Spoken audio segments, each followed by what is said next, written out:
Soalnya aku kepotong kalau aku doang. Oke, Mas Nizam bisa tolong bantu di record juga. Ya baik teman-teman, terima kasih atas waktu dan kehadirannya pada siang hari ini untuk melakukan presentasi terkait proyek kolab akhir. Pertama-tama, sebelum kita memulai, marilah kita membaca doa menurut agama dan keyakinan masing-masing. Berdoa dimulai.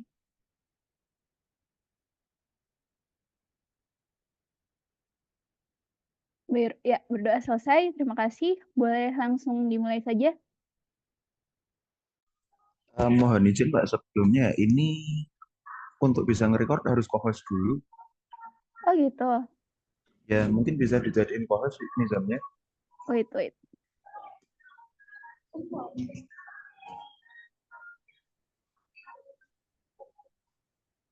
Nggak bisa deh. Cuman bisa dipin gimana nge-co-hostnya. Karena ya untuk bahan kan ini harus minta ini loh, please ask host to give you permission record. Ada Oh pop-up ya kayak gitu. udah, ini aja Nizam pakai eksternal biar aku yang dari Zoom-nya. Bisa nggak? Oke, ya, oh, mungkin oke Mbak, sebentar ditunggu sebentar biar bisa ada Iya. Nizam.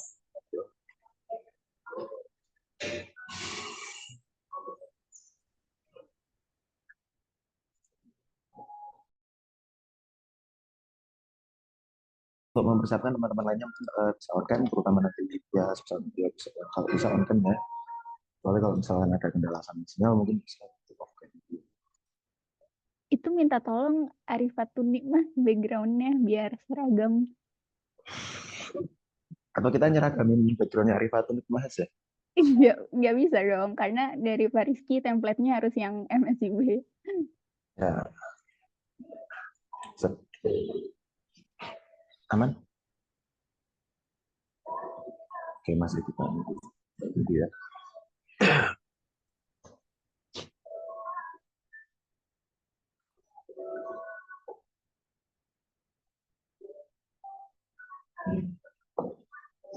Oke, kita set sudah bisa masuk, sudah bisa sudah terekam. Langsung saya mulai aja kak. Iya, boleh, silakan. Oke, assalamualaikum warahmatullahi wabarakatuh. Selamat siang. Sekali lagi saya perkenalkan diri saya kepada teman-teman dan juga selaku mentor sebagai ketua untuk proyek kolaborasi kolaborasi dalam program MSIP 6 BIM dari Indonesia. Oke, sebelumnya saya izinkan saya memperkenalkan rekan-rekan kita. Yang pertama ya ada saya sendiri. Siapa yang bikin presentasi saya dimasukin fotonya. Terus kemudian ada Mbak Palma yang bertugas untuk memodelkan bagian dapur, kemudian ada Mas Grif yang bertanggung jawab di tindak lantai 14, kemudian ada Mas Musab yang bermain di ranah arsitektural, sirkulasi serta fasadnya. Kemudian ada Mbak Iko yang banyak bermain di planting, dan ada Mas Nizam serta Mbak Dewi yang bergerak pada urusan interior kamar serta model kamar-kamar. Lalu ada Mas Pramudito yang kita serahkan basement. Lalu ada Mas Adib yang sudah memberikan desain konsep, memberikan arah konseptual bagaimana bentuknya, kemudian untuk awal bentuk dasarnya sudah dari Mas Adib. Kemudian ada Mas Zulfikar Wibisono bersama Mbak Arifatun Nikmah yang bermain dan bergerak di lantai 2 dan 3 untuk ruang pertemuan dan beberapa ruangan lainnya. Kemudian ada Mbak Uniki Permata Toris Iko Alwa dari Universitas Surakarta yang bergerak pada yang kita pasrahkan untuk desain interior untuk resto serta kafe. Lalu ada Mas Xavier Muhammad Lutfi yang membantu memodelkan hal ini. Nah, pada presentasi ini akan kita presentasi pertama adalah metode perancangan, terus kedua adalah latar belakang, ketiga lokasi perencanaan, seterusnya kita desain konseptual, lalu desain eksterior dan interior, kemudian gambar kerja, dan terakhir adalah master budget. Oke, kita masuk ke sesi pertama, metode perencanaan. Ya, pada proyek ini perencanaan kita dari survei segmentasi yang dilakukan sama Mas Adib untuk melihat lokasi awal realnya bagaimana, serta selain dengan survei langsung, Mas Adib juga survei melalui Google Earth, melalui software Google Earth, kemudian ada pengumpulan data dan data sekunder. Setelah itu kita melakukan pemeriksaan masalah, dan yang akhirnya berujung pada analisis kondisi site, baik itu iklim dan geografis maupun respon terhadap iklim dan geografis, kemudian analisis dan orientasi tapak, di mana utamanya ini menganalisis dan konsep. Kemudian setelah itu selesai, akan menelurkan konsep perencanaan ya, berupa konsep skematis, setelah konsep logis dan etisnya. Setelah itu sambil kita melihat skematis, kita langsung mulai untuk desain development-nya. Nah, kita langsung mulai membuat untuk desain masing-masing sesuai dengan apa yang sudah tugas kita masing-masing sudah dibagikan. Ya. Untuk perancangannya, kita melakukan flowchart dari ini ya. Kita dari denah, sebenarnya kita dari gambar kerja, kemudian ada denah awal yang dibuat menggunakan AutoCAD, kemudian ada gambar kerja atau gambar jadi yang digunakan ArchiCAD dengan bantuan BIMplot, kemudian ada desain arsitektur, di mana kita menggunakan SketchUp, layout SketchUp, serta metode render.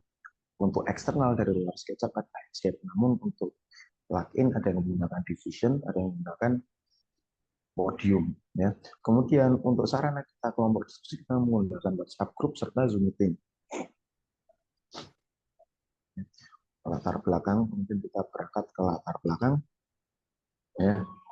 Mungkin ini agak panjang, mungkin bisa dibaca juga, tapi intinya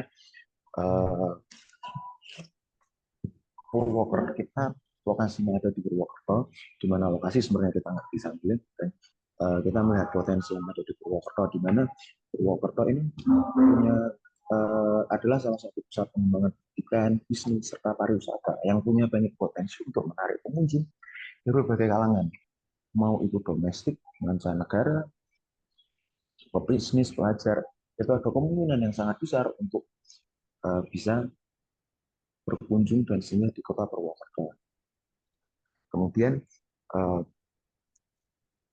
lokasi ini sendiri kita ambil, mohon koreksi, lokasi akhirnya, titik akhir kita ambilnya di bagian Purwokerto ini kita ambil dengan pertimbangan salah satunya adalah lokasinya yang berseberangan, berada pada kawasan Bung Karno, yang mana itu seharusnya menjadi magnet kuat untuk para investor, di mana daerah itu masuk dalam grand design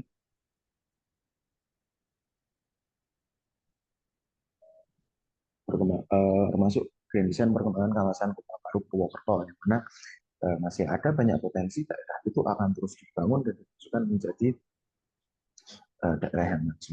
Kemudian kenapa kita pilih? Mungkin kalau kita cek di Google Earth, kita cek di Google Maps, mungkin daerah itu masih kosong.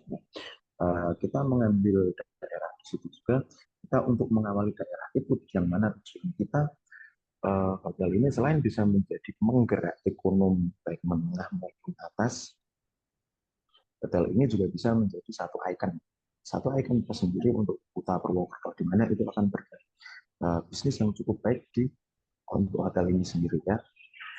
Selain itu, hotel berbintang sendiri juga masih terbilang sedikit di Purwokerto, sehingga pembangunan hotel yang meskipun hanya bintang 4, tapi memiliki luasan yang cukup besar, masih cukup relevan dilakukan di area Purwokerto.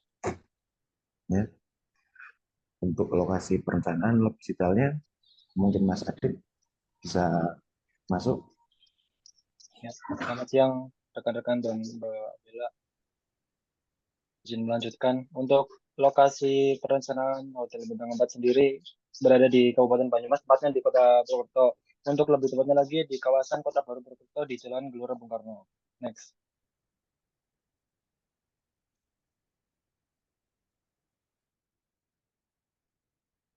Next, Mas. Ya, ini gambaran lokasi Kota Baru Purwokerto yang diambil dari Google Earth. Ini adalah jalan yang menghubungkan lokasi proyek dapat dilalui melalui Jalan Jenderal Sudirman di sebelah selatan dan Jalan ke Belirya Barat yang menghubungkan ke Jalan Bung Karno, Jalan Baru untuk fasilitas Kota Baru Purwokerto. Lanjut. Ya, ini view yang dapat kita lihat di lokasi perencanaan kita di sebelah utara ada fasilitas Madamaling Park, Menara Teratai, Masjid Seribu Bulan, Gunung Slamet, serta area investasi. Di view barat kita dapat melihat jalan raya selebar 14 meter, kemudian Bung Retensi Kota Purwokerto, area investasi. Di sebelah timur ada area sawah serta area investasi yang masih kosong. Selanjutnya di view sebelah selatan terdapat sawah, area investasi serta rumah penduduk. Selanjutnya kondisi topografi akan dilanjutkan oleh Mas Musa. Oke, izin melanjutkan. Di sini untuk kondisi topografi dari kawasan Purwokerto sendiri termasuk dalam kategori kemiringan 0 sampai 25 meter. Kabupaten Banyumas mempunyai iklim tropis basah dengan suhu udara rata-rata di antara 26,3 derajat Celcius. Suhu minimum sekitar 24,4 derajat Celcius dan suhu maksimum tertingginya sekitar 30,9 derajat Celcius. Curah hujan yang terjadi di Kabupaten Banyumas sepanjang tahun 2017 memiliki angka yang cukup tinggi.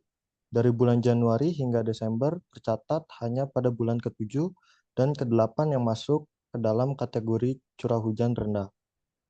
Pada bulan Mei, Juni, dan September curah hujan berada pada status menengah.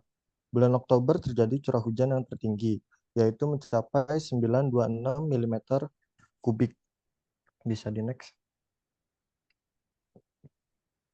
Nah, di sini untuk analisis pre-desainnya sendiri, untuk analisis mataharinya, pengaruh matahari dan angin terhadap site ada pada waktu yang berbeda sepanjang tahun. Warna biru pada gambar menunjukkan sinar matahari berawan atau matahari pasif. Dari gambar di atas, daerah perencanaan wilayah Purwokerto di pagi hari memperoleh sinar matahari yang sejuk dan berawan. Pada kondisi siang serta sore hari juga kemungkinan terdapat sinar matahari berawan namun tidak sebanyak pagi hari. Warna merah pada gambar menunjukkan sinar matahari yang merugikan. Dari gambar di samping, terlihat matahari yang cerah terjadi pada siang hari sekitar jam 9 sampai sore hari secara terus-menerus. Bisa di next. Untuk iklimnya sendiri, pre-design ini mengambil Purwokerto sebagai iklim hutan hujan tropis. Hangat hingga panas, lembab dan basah tanpa musim yang jelas meskipun beberapa bulan mungkin lebih basah daripada bulan lainnya. Pada bulan Desember sampai Maret ini terjadi musim hujan biasanya mulia. Terus pada Maret sampai Juni ini musim hujan seringkali mulia. Juni sampai September musim hujan berkurang seringkali mulia. September sampai Desember kembali itu terdapat musim hujan. Jadi kurang lebih dominan lebih musim hujan kondisi site kita ini. Boleh next.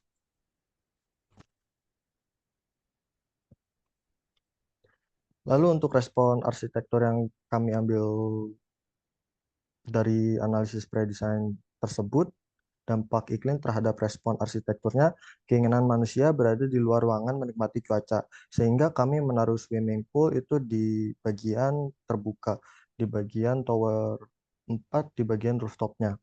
Lalu keinginan manusia berada di dalam ruangan untuk berlindung dari angin dan cuaca panas. Lalu keinginan manusia berada di luar ruangan untuk berlindung dari angin dan cuaca panas bila diperlukan dan menjalankan aktivitas di luar. Lalu yang terakhir ada keinginan manusia berada di dalam ruangan untuk berlindung dari angin dan dinginnya cuaca. Boleh di next. Dampak sinar matahari sendiri pada strategi pencahayaan atas gambar di samping menampilkan kondisi penyinaran sinar matahari terhadap suatu bangunan dari pagi hingga malam. Penggunaan bukaan pada dinding dan atap sangat bermanfaat untuk menangkap sinar matahari sebagai sumber pencahayaan alami. Penggunaan luar ruangan dan strategi yang digunakan dari hasil di samping yaitu pembuatan area luar ruangan sangat berguna untuk pembangunan hotel ini. Mengingat kondisi wilayah pembangunan di Purwokerto, maka akan diterapkan dengan membuat area bukaan dan rooftop sehingga dapat bermanfaat dalam berbagai kondisi cuaca. Setelah yang disebutkan, kolam renang yang kami buat ini berada di rooftop dan juga hotel yang kami desain memiliki area bukaan-bukaan yang cukup banyak untuk menangkap sinar matahari, jadi untuk mengandalkan pencahayaan alami seperti itu. Boleh di next.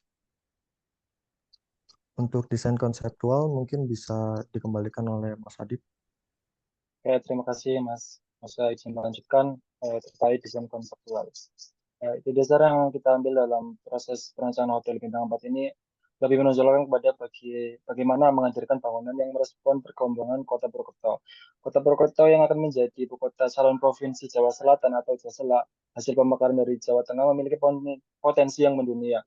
Berbagai julukan telah melekat pada kota di jalur Jawa Selatan ini, dari kota wisata hingga kota keripik, transit, pendidikan, dan pensiun karena banyak para pejabat yang menetap di kota ini. Ide kubahan. Ide dasar bentuk kubahan adalah terinspirasi dari ketuk goreng Sokaraja dan besek bambunya yang berbentuk kotak.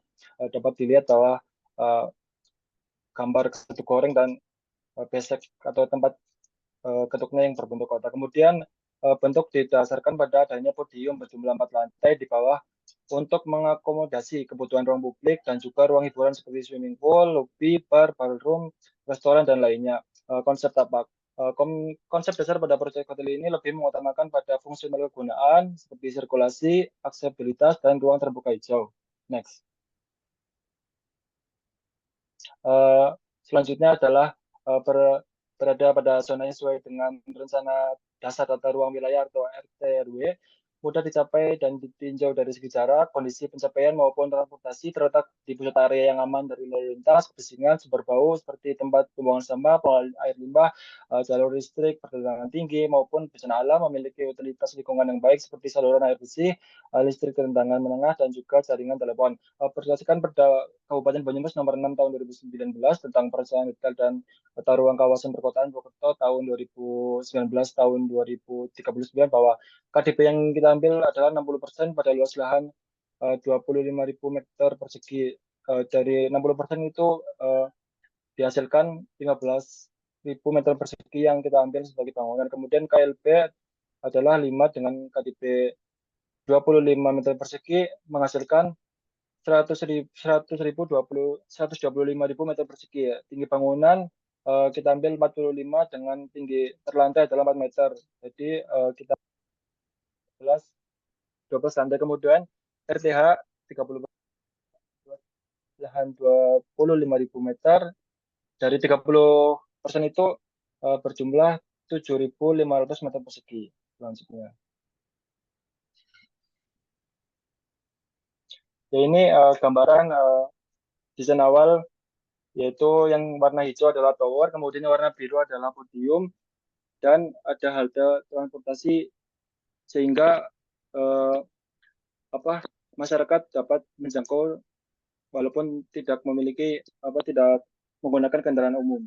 Nah, kemudian yang di sebelah bawah kanan yaitu jalur akses kendaraan, baik parkir maupun hanya masuk begitu. Dari masuk kita ke belakang, untuk jalur ke belakang dikhususkan untuk drop out barang-barang milik hotel. Kemudian yang mau menginap itu melalui basement yang akan dijelaskan oleh teman yang lain. Untuk yang mau menginap sebentar itu dapat melakukan parkir di depan area hotel. Selanjutnya, jangkauan infrastruktur, jaringan jalan, jaringan penerangan listrik, jaringan telepon, jaringan air bersih, jaringan drainase, sistem pembuangan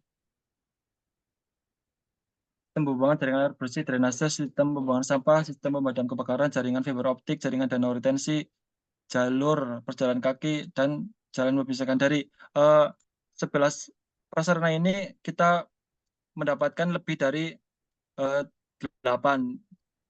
Yang kita pilih ya ingin ambil areanya itu dari Google Map yang terdekat itu bagaimana itu memenuhi 10 kriteria dari 11.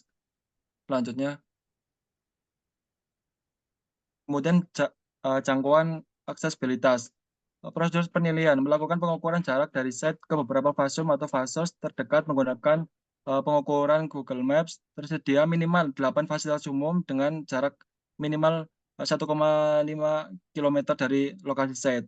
Ada beberapa yang kita memenuhi, ini ditampilkan hanya beberapa, yaitu bank paling dekat yaitu dengan jarak 1.300 meter, taman yaitu 360 meter, tempat ibadah 1.300 meter, kesehatan 124 meter, dan kantor pemerintahan sekitar 1.500 meter. Ini banyak sekali fasilitas fasilitas umum maupun fasilitas sosial yang dapat dijangkau dari lokasi set perencanaan kita. Selanjutnya, yaitu desain eksterior. Next.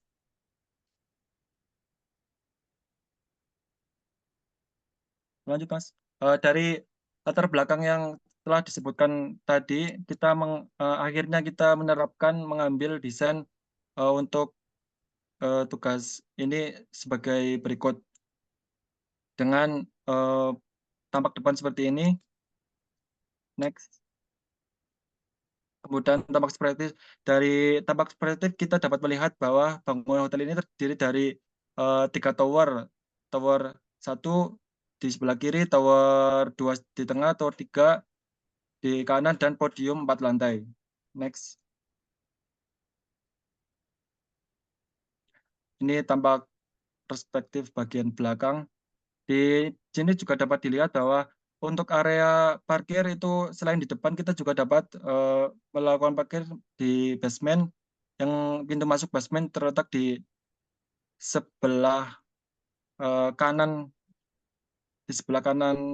bangunan hotel tersebut. Kemudian untuk di belakangnya itu adalah untuk area drop untuk barang-barang milik hotel. Next. Ini adalah tampak belakang perspektif, terdapat kolam renang.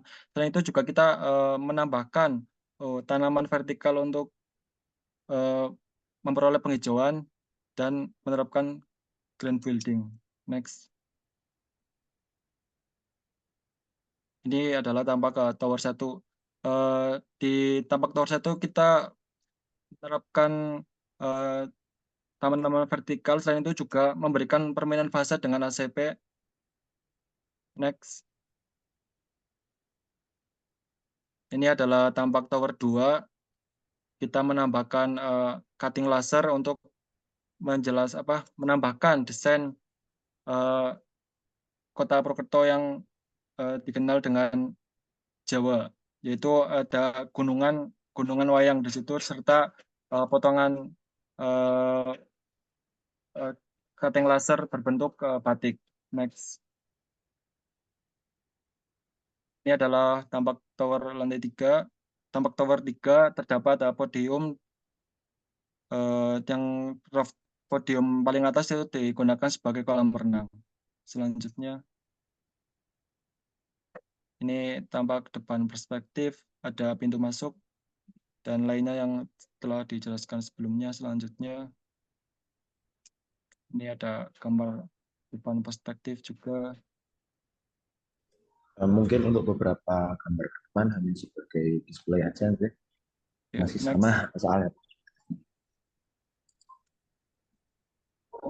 Ini tampak depan perspektif juga. Next. Nah, ini tampak ada kolam renang di podium paling atas. Next. Ini untuk kedalaman kolam renang sendiri adalah sekitar 2 meter di podium paling atas. Next. Jadi di sebelah kolam renang ini kita manfaatkan juga untuk area olahraga sebagai tempat olahraga. Next.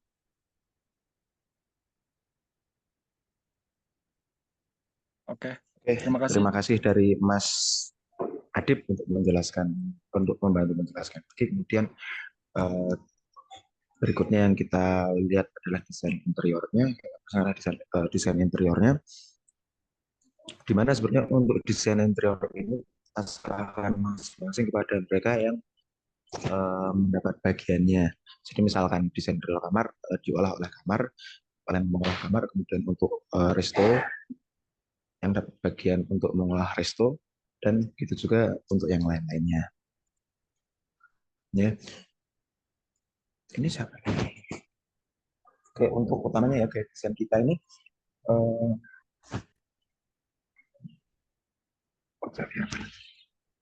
oke, untuk berikutnya mungkin yang akan kita bahas pertama kali adalah desain interior untuk ballroom serta outdoornya. Kepada Mas Javier bisa open mic. Yes, dengar ya suaranya ya. Baik, selamat siang Kak Bella dan rekan-rekan semuanya.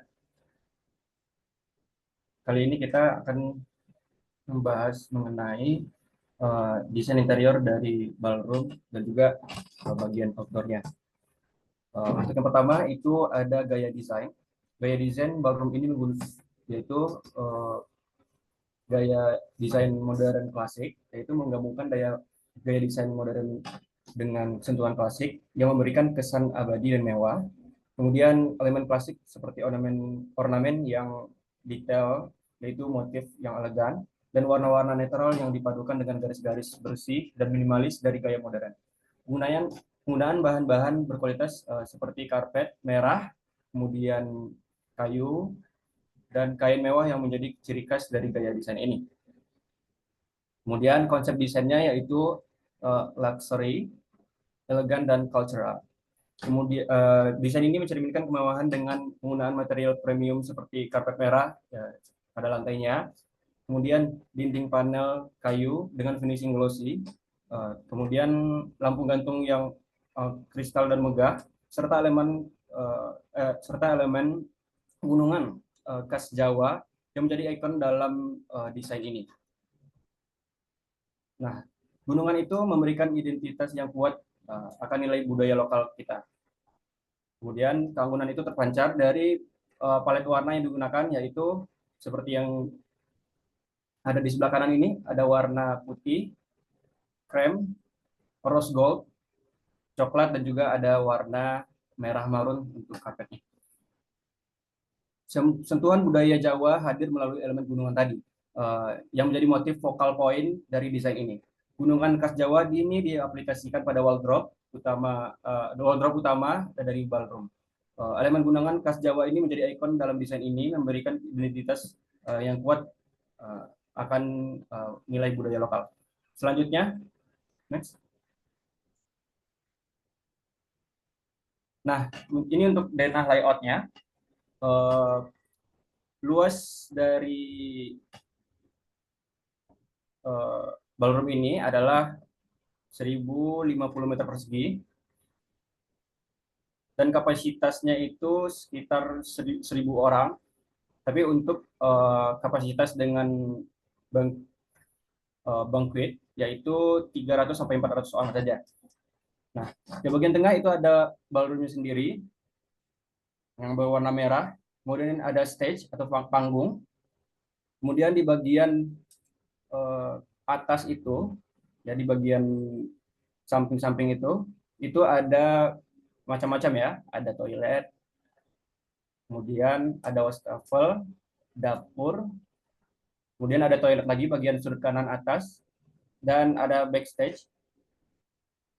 Untuk pintu masuknya ada di sebelah kiri, yang menghadap ke gedung tower 2.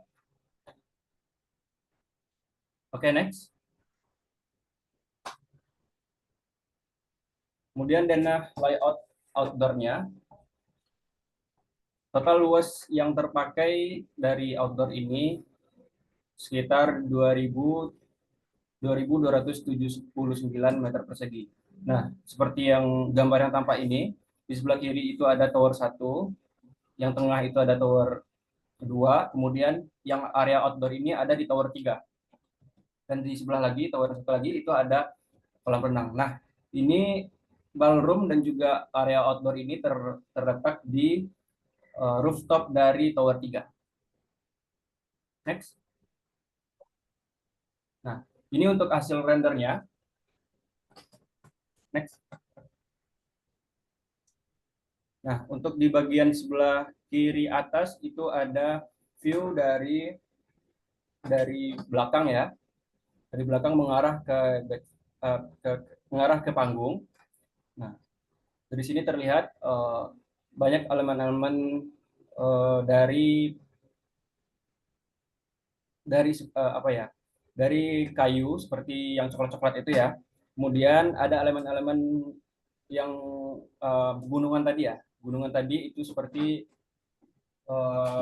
yang ada di wardrobe itu, ada gunungan-gunungan Jawa yang berlapis dengan cat warna rose gold, menambah kesan mewah pada desain interior ini. Kemudian ada lampu di bagian lampu yang mewah juga ya, yang di bagian tengah itu lampu gantung, dan juga untuk bagian jendelanya juga didesain dengan lebar seperti itu sehingga memberikan kesan yang mewah gitu ya. Untuk ceilingnya sendiri berdesain kotak-kotak dengan lampu di setiap elemen-elemennya. Nah, next. Selanjutnya ini ada area outdoor. Nah, area outdoornya ini seperti ini. Jadi di outdoor itu ada venue, mungkin venue untuk pernikahan atau segala macamnya bisa digunakan gitu ya. Di bagian kiri atas itu ada view dari drone seperti ini. Kemudian ini bagian pintu dari outdoor tadi dan langsung mengarah ke akses dari gedung sebelah, tower sebelah. Dan selanjutnya ini di bagian kiri bawah itu ada view dari area outdoornya, bagian venue. Kemudian juga di bagian kanan itu ada view dari arah ballroomnya. Next. Ini ada detail-detail lain seperti ada toilet. Kemudian drone view-nya ini bagian atas seperti ini. Seperti yang dijelaskan tadi, ini terletak di tower 3. Rooftop dari tower 3. Kemudian drone view seperti ini. Kemudian pintu utama dari ballroom tadi seperti ini. Di bagian di kanan bawah. Next. Render video. Nah, di bagian render ini ada render dari keseluruhan ya.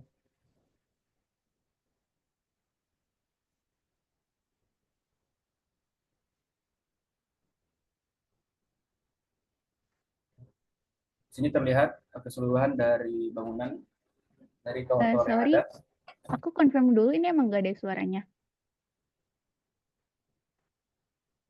Hasil render videonya emang nggak bersuara.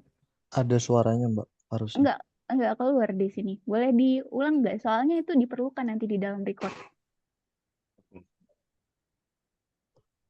Ada suaranya belum? Enggak ada output suara dari videonya. Atau aku doang yang nggak dengar? Teman-teman pada dengar nggak?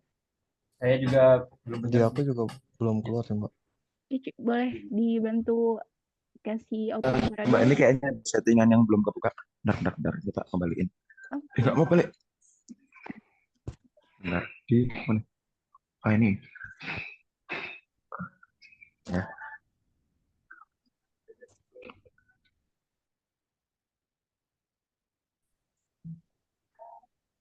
Ada suaranya? Enggak ada suaranya juga di sini. Kalau yang ini memang tidak ada suaranya tadi.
Ya, beberapa detail-detail utama untuk Itu dalam untuk interiornya. ballroomnya.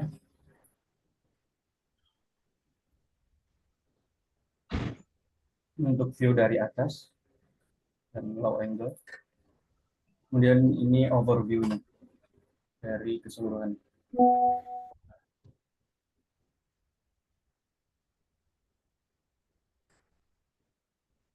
Oke, next.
Oke, beranjak dari tadi hasil render untuk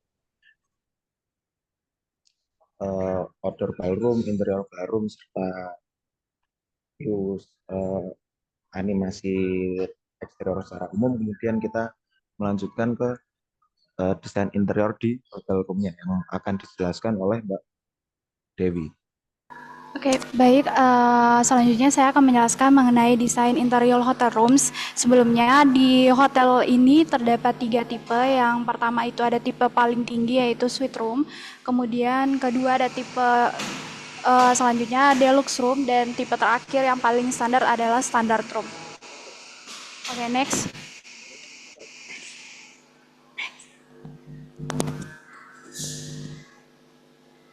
Oke, jadi untuk dasar perancangan sendiri seperti yang sudah dijelaskan tadi di bagian depan hotel, itu kita mengangkat untuk budaya Jawa sendiri kan adalah gunungan dan batik, sehingga untuk Japanese cultural ini nanti di bagian hotelnya sendiri itu diambil kembali budaya tersebut. Untuk contemporary modern, selanjutnya untuk pewarnaan color palette-nya itu menggunakan unsur elemen kayu dengan warna-warna seperti berikut. Selanjutnya. Oke, sekarang masuk ke standar tipe standar, yaitu memiliki luas sebesar 4 kali 5 meter. Bisa dilihat di sebelah kanan ini adalah Dena, dan di sebelah kiri sebelah selanjutnya itu adalah untuk Dena dari SketchUp-nya sendiri.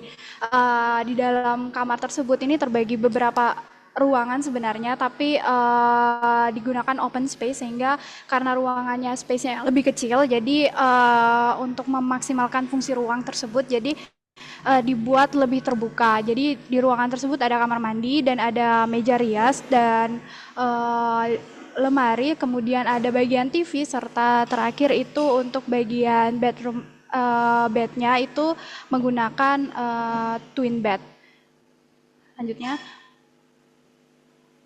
Jadi untuk desain interior untuk standar tipe ini seperti yang sudah dijelaskan sebelumnya, kami mengangkat ada motif batik kembali di bagian dindingnya.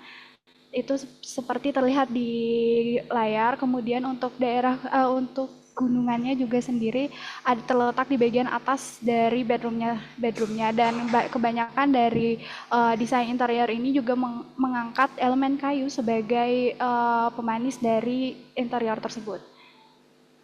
Selanjutnya masuk ke tipe yang lebih tingginya, yaitu deluxe type dengan yang memiliki lebar sebesar 6 meter kali 5 meter.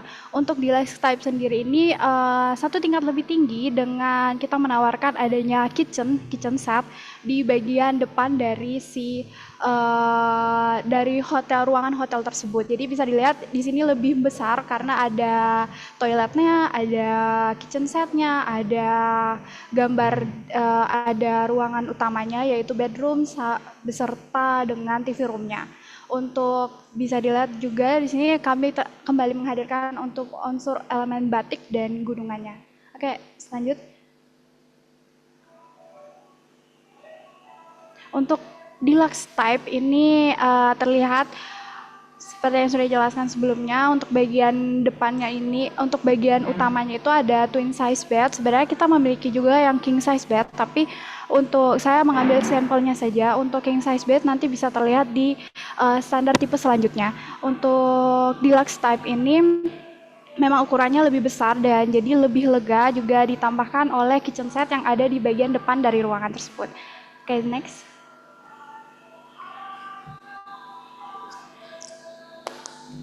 Oke, terakhir untuk tipe paling tinggi yaitu suite type, belum. Untuk tipe yang paling tinggi, tipe suite type itu panjangnya itu adalah 10 meter dikali 5 meter. Untuk tipe ini kita memiliki balkoni juga dan ada kitchen set kembali dan ada living room serta TV room dan kamarnya. Untuk tipe ini seperti yang dijelaskan di ballroom tadi itu juga mengangkat konsep luxury yang biasanya yang terletak pada daerah ornamen dindingnya serta lampu-lampunya, tapi juga tetap tidak meninggalkan konsep yang pertama yaitu konsep dari kayunya. Lanjutnya,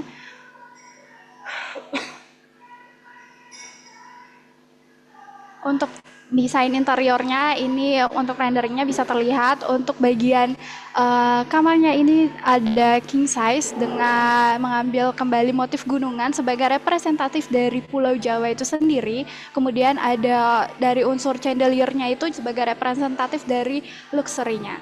Kemudian untuk kamar mandinya juga sedikit berbeda, yaitu mempunyai 2 toilet tempat wastafel dengan masih mempertahankan unsur kayu dan marble sebagai unsur luxury-nya. Selanjutnya untuk selanjutnya untuk tipe living room-nya bisa terlihat di sini juga living. Oke, untuk desain interior suite type yang terakhir itu bagian living room-nya. Untuk kitchen set-nya di sini kita menghadirkan juga lebih lengkap lagi daripada deluxe type-nya. Ada kulkas, ada berbagai macam storage juga yang bisa digunakan. Kemudian untuk TV room-nya seperti ini. Untuk living room-nya juga bisa terlihat di gambar. Selanjutnya.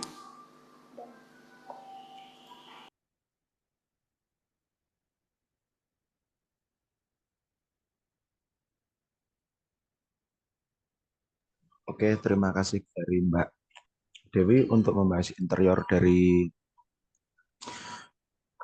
kamar ya. Untuk dari kamarnya ya, untuk kamar tinggalnya, kemudian kita desain di fasilitas publik untuk ruang-ruang publik yang akan dijelaskan oleh Mas Zulfikar Wibisono, Mbak Falma Fasilawati, sama Mbak Arifatut. Nah, untuk rekan bertiga, tempat dan waktu, saya persilahkan. Oke, izin konfirmasi, apakah terdengar suara saya? Iya, ada. Loud and clear, Mas, jelas. Oke, siap. Oke, untuk public facility room sendiri ada kurang lebih 4 ruangan. Yang pertama ada ruang konvensi, yang kedua ada meeting room, yang ketiga ada musola, dan yang ketiga ada dapur. Mungkin bisa next dulu, Mas.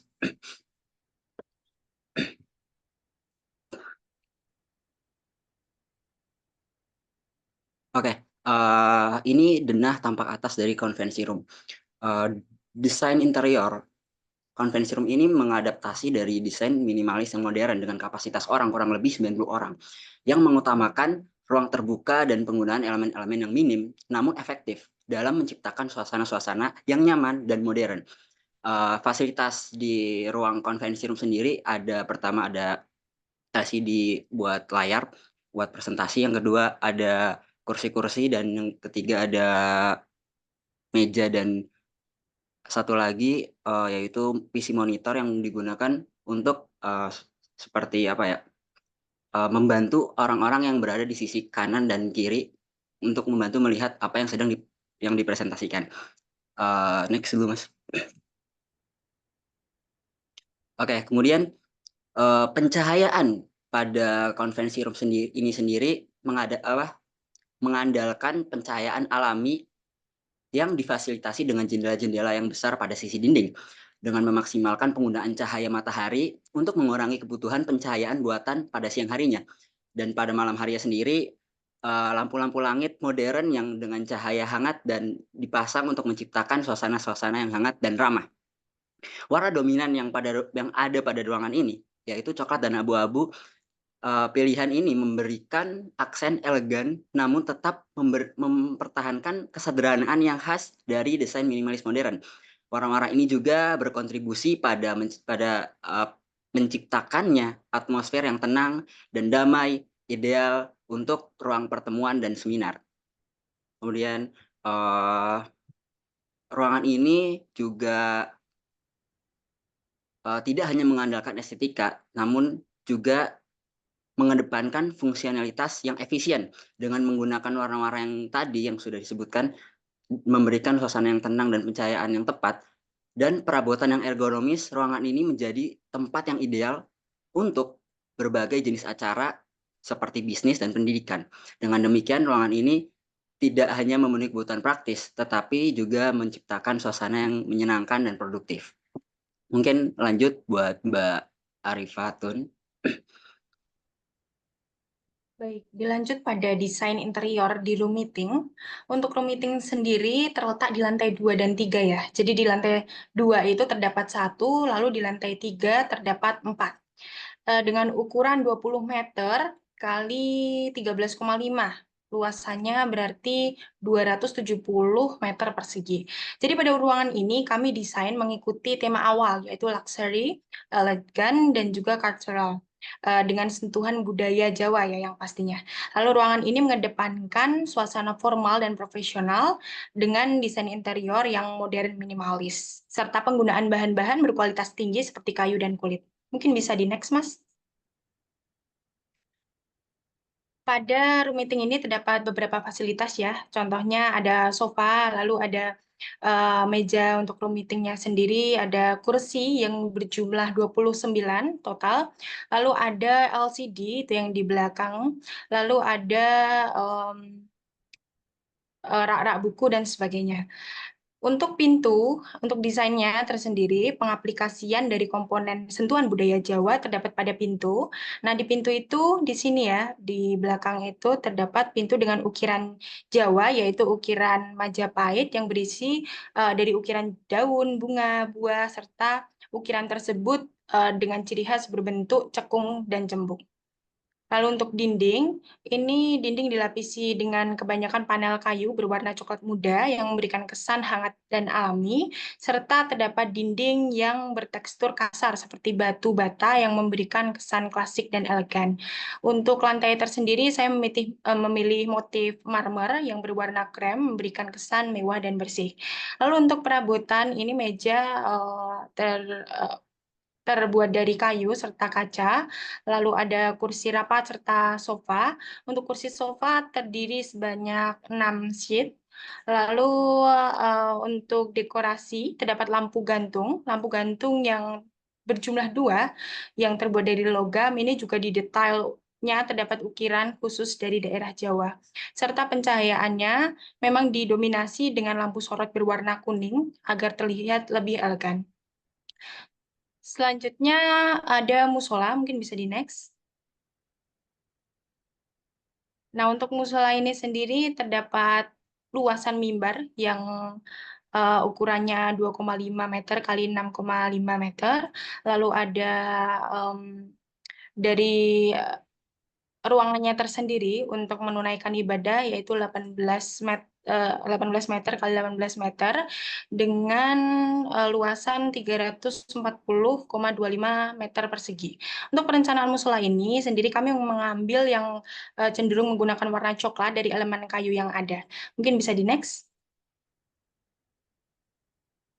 Jadi saya mengambil warna dinding itu warna coklat berasal dari kayu itu sendiri. Dinding bagian kanan kiri ini menggunakan panel kayu bermotif chevron zigzag. Motif tersebut banyak terdapat dalam seni Jawa dan melambangkan keharmonisan serta kesinambungan. Lalu untuk penggunaan pintu tersendiri terdapat 2 pintu sebenarnya untuk pria dan wanita, namun yang bagian wanita ini tidak diperlihatkan ya. Lalu untuk interior-interiornya terdapat lemari, ada lemari untuk menaruh buku serta Al-Quran dan juga sajadah dan lain-lainnya. Lalu ada sekat. Sekatnya dipergunakan untuk memisahkan antara ruangan pria serta wanita dan sekat tersebut dihiasi dengan ornamen kayu bermotif batik. Jadi secara keseluruhan desain interior yang saya buat ini mencerminkan perpaduan antara budaya Islam serta Jawa untuk di musola sendiri. Mungkin next.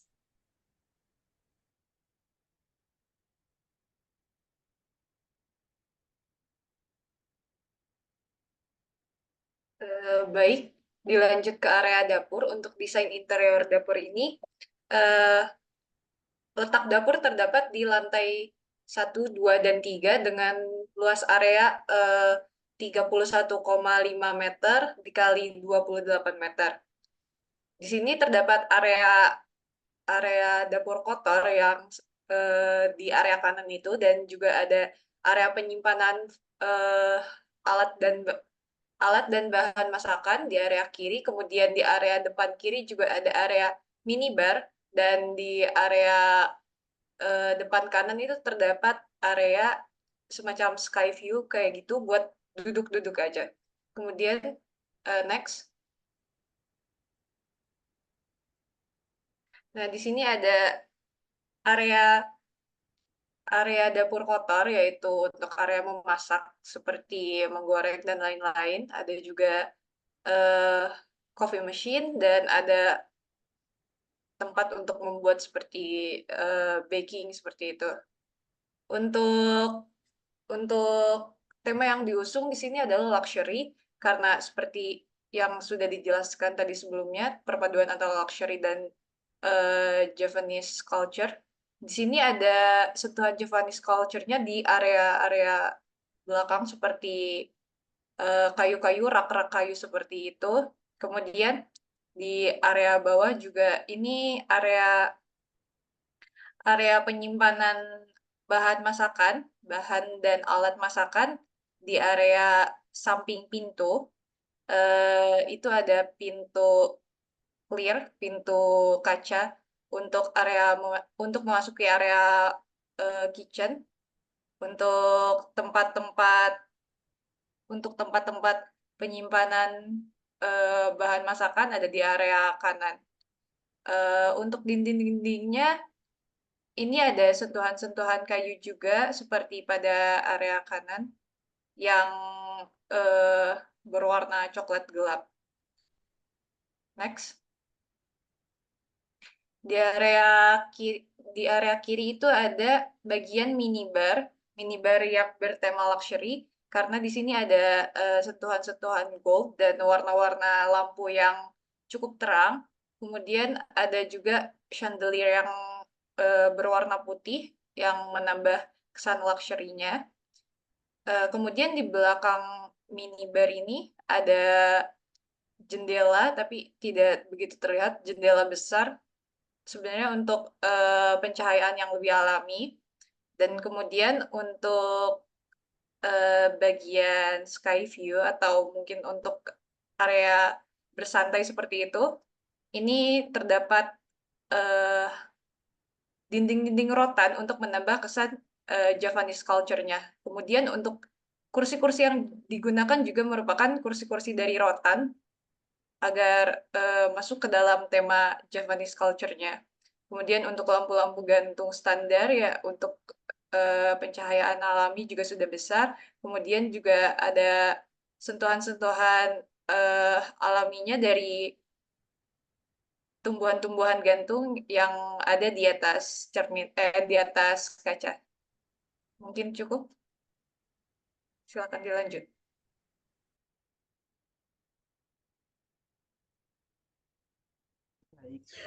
Oke, berikutnya kita beranjak pada master budgeting. Kepada Mas Herif mungkin bisa saya persilakan. Nah, untuk master budget ini tersendiri adalah rencana keuangan komprehensif yang mencakup semua aspek operasi. Terus.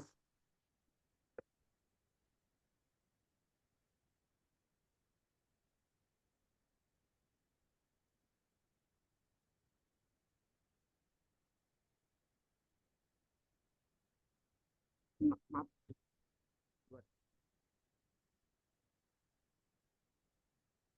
Boleh diulang lagi?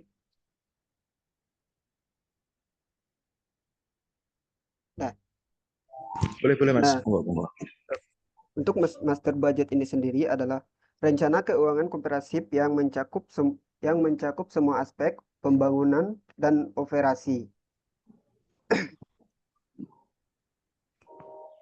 Untuk untuk keuangan suatu organisasi yang memiliki tujuan untuk memberikan panduan yang jelas tentang keuangan operasional organisasi untuk mengkoordinasikan berbagai aktivitas dan sumber daya perusahaan. Nah, ini ada yang pertama itu ada pembangunan proyek diperkirakan memakan biaya. Nah, yang terlampir yang pertama adalah pengadaan tanah sebesar 52.263.740.000 rupiah. Nah, terus ada proyek fisik, ada biaya pembangunan, perlengkapan bangunan, non standar bangunan, fixed equipment, biaya profesional dan biaya administrasi yang menelan biaya sebesar 351.342.877.877.170 rupiah. Next. Dan keuntungan yang didapatkan dari fasilitas yang disewakan dengan asumsi fasilitas selalu berfungsi. Yang pertama itu ada restoran. Restoran yaitu dengan luas 2.275 meter persegi dengan harga sewa meter persegi 3.500.000 rupiah. Bar and lodge yaitu 0. Salon dan spa 232.392,5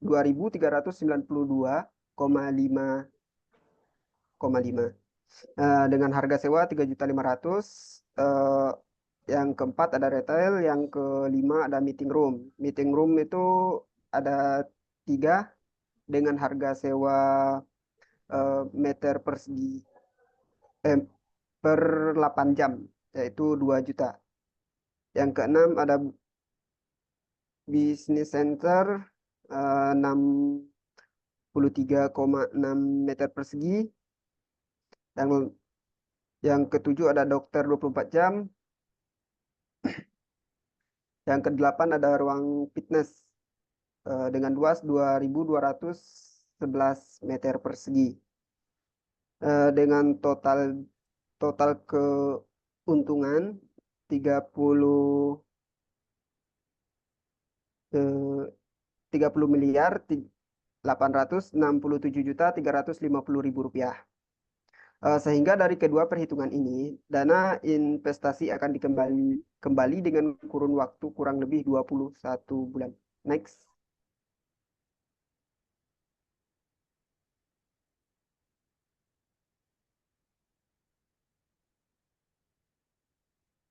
Sorry. Oke, sebelum saya next, mungkin saya tambahkan sedikit ya untuk restoran, bar and lounge. Restoran dan bar and lounge itu sebenarnya saya masukkan satu di sini karena di master batch-nya harga sewanya juga sama. Kedua, pada awalnya kita berniat untuk menjadikan itu menjadi satu set, tapi pada akhirnya ketika setelah beberapa diskusi, bar and lounge akan jadikan tempat pisah. Namun karena ini juga saya melakukan perhitungan berdasarkan konseptual awal dan ternyata juga luasan akhirnya juga nggak berubah, maka bisa jadikan satu. Kemudian retail, kenapa saya melakukan, karena kita tidak menggunakan retail. Sebenarnya ada retailnya karena resto sendiri konsepnya juga sebagai tempat penjualan oleh-oleh, tetapi karena itu jadi satu, daripada menimbulkan kerancuan dan mungkin nanti perhitungannya jadi kurang valid, saya jadikan satu ke restoran semua. Begitu juga dengan dokter 24 jam, di mana memang tidak ada fasilitas kesehatan ya dalam proyek yang kita lakukan, sehingga kita laksanakan.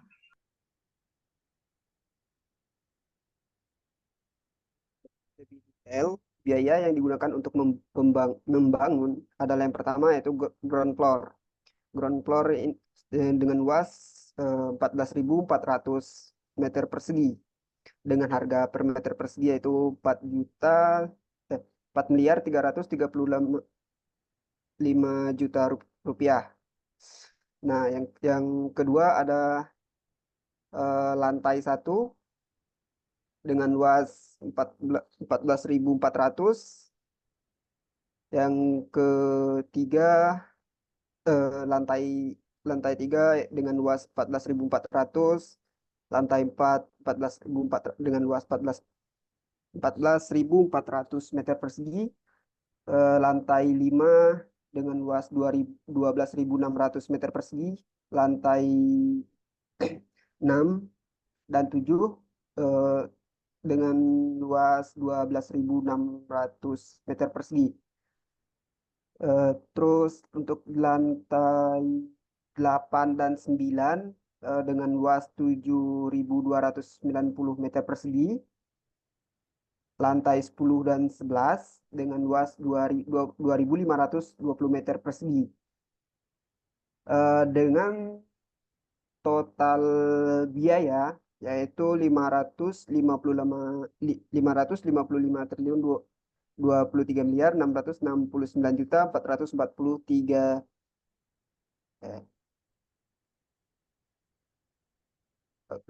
juta 443.000. Nah, yang ini ada perlengkapan bangunan. Yang pertama ada tata udara. Yang kedua lift orang itu ada 3 dengan biaya pembangunan 9 juta per meter perseginya. Yang kedua ada lift barang dengan 7 juta per meter perseginya.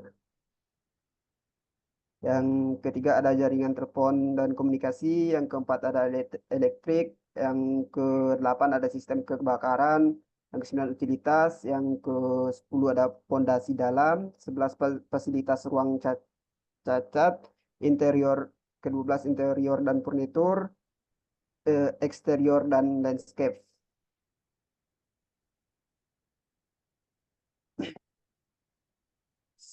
Sedangkan perkiraan pemasukan dari sewa dan fasilitas hotel yang pertama ada pendapatan sewa office. Office ini tersendiri memiliki luas 4.000 meter persegi dengan harga sewa meter persegi per bulannya 200.000,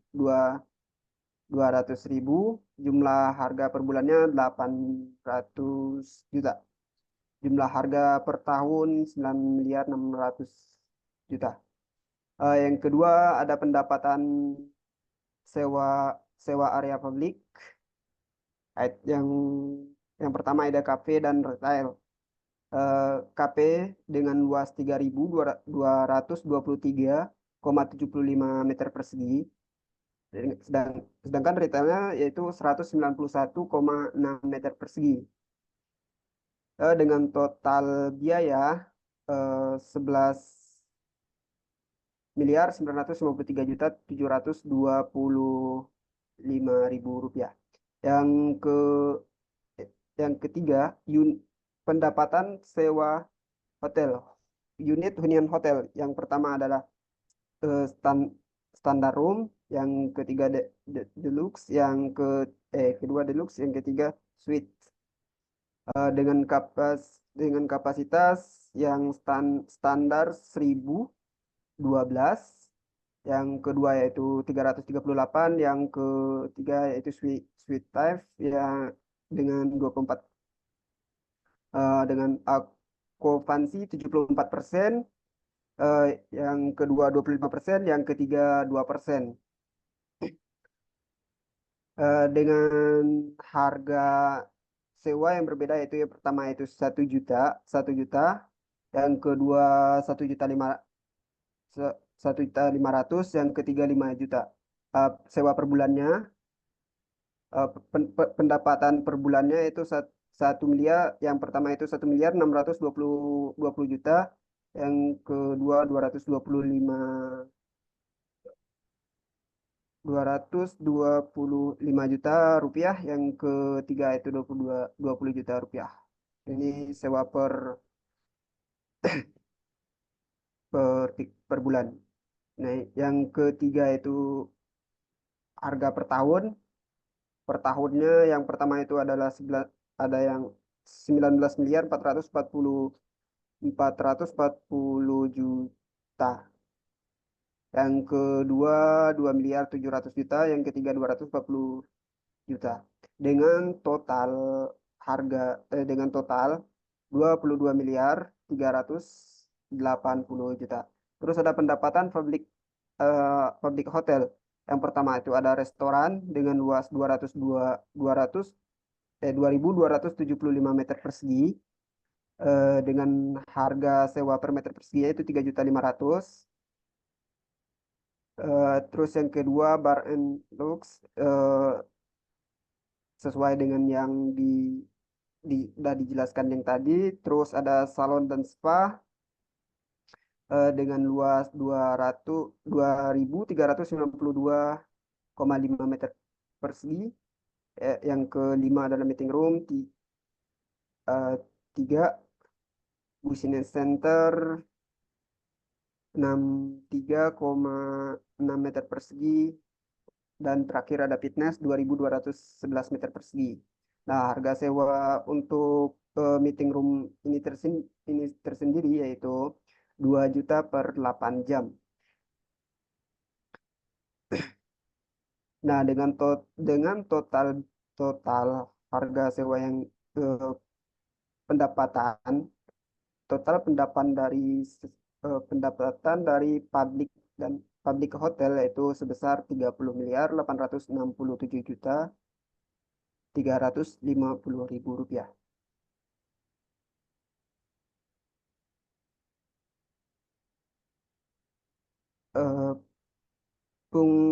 Fungsionalitas dari hotel ini Oke, terima kasih sebagai Mas Eris.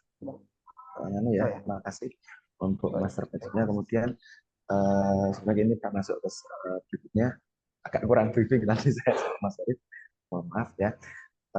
Berikutnya fungsionalitas dari hotel ini sendiri sebenarnya utamanya ke fasilitas publik yang mana lebih banyak dimaksimalkan pada dasar dan di kalangan di atasnya, di mana hampir itu semua itu isinya untuk disebabkan sebagai aspek sosial, di mana memang difungsikan sebagai publik, sebagai masyarakat untuk bisa masuk, untuk bisa manfaatkan tanpa harus menginap ya dengan fasilitas-fasilitas. Kemudian lebih umum lagi, setelah itu lantai 5 sampai 8 itu kita maksimalkan sebagai kamar di mana pemasukan utama menurut perhitungan lebih masuk ke kamar, sehingga kita maksimalkan dengan adanya kamar yang berjumlah ke 1.000 unit itu tadi. Dan per tower ini, di mana ballroom ini tadi sebenarnya kita tempatkan di rooftop tower ketiga, di mana dia udah mentok ke lantai 3 itu sampai lantai 8, dan di atasnya rooftopnya itu kita berikan basement, kita berikan ballroom itu ya. Memang kita rencanakan untuk ballroom di atas karena kita ingin memberikan konsep bahwa konsep yang berbeda, di mana ketika biasanya ballroom itu ada di lantai bawah, yang diakses kita berikan di atas untuk memberikan untuk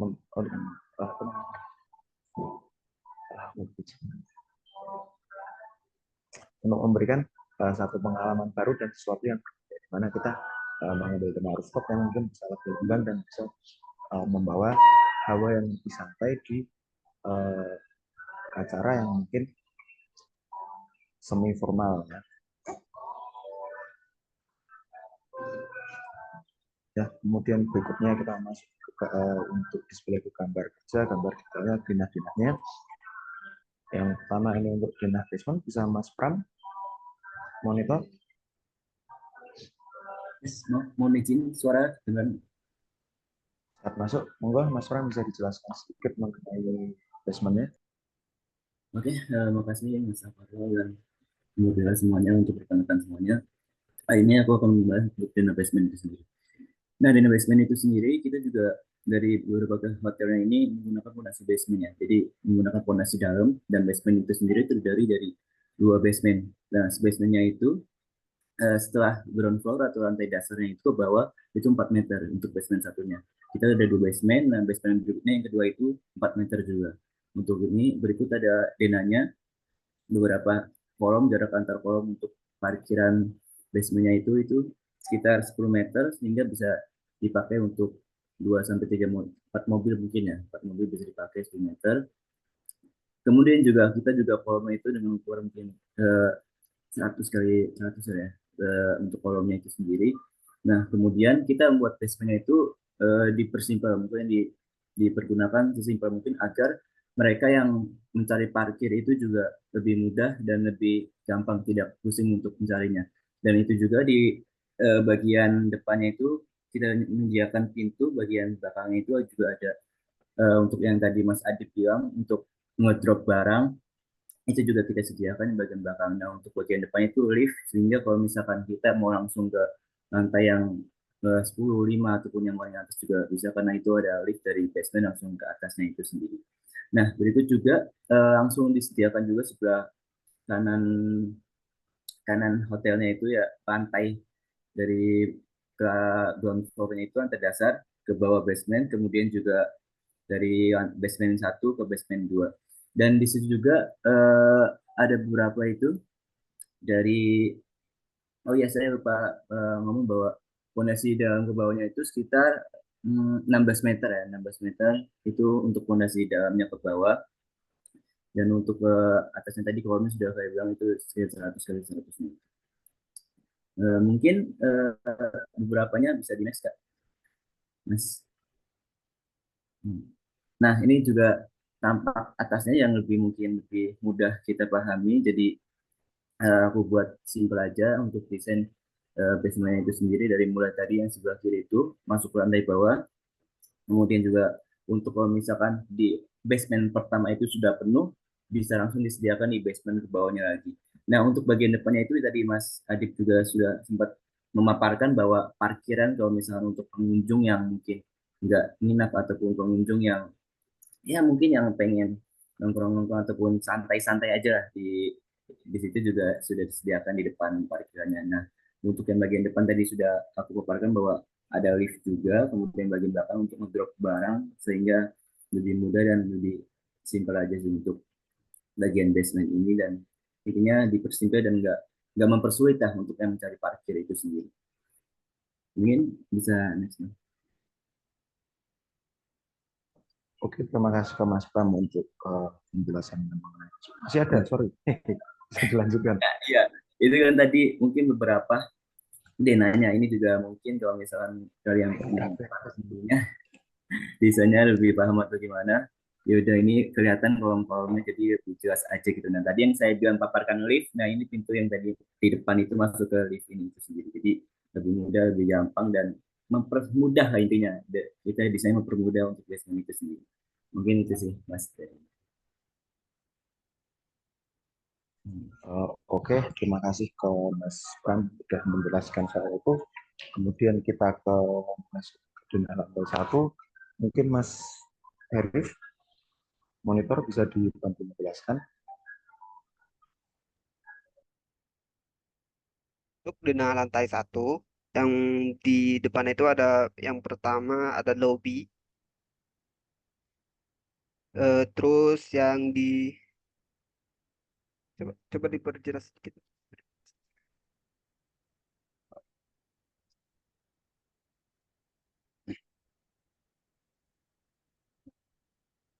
Dengan yang samping kiri dan samping kanan itu ada lift,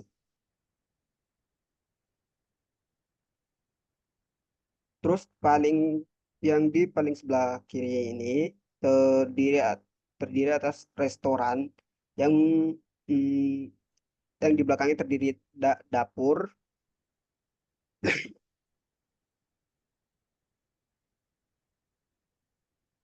yang di bagian belakang itu tempat karyawan sama gudang-gudang buat barangnya.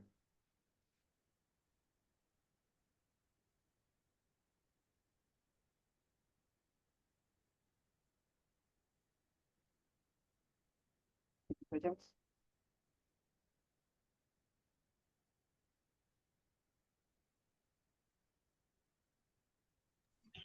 Oke, berikutnya lantai 2, termasuk kepada Mas Herif. Lantai 2 mungkin Mas Zulfikar bisa membantu menjelaskan ya.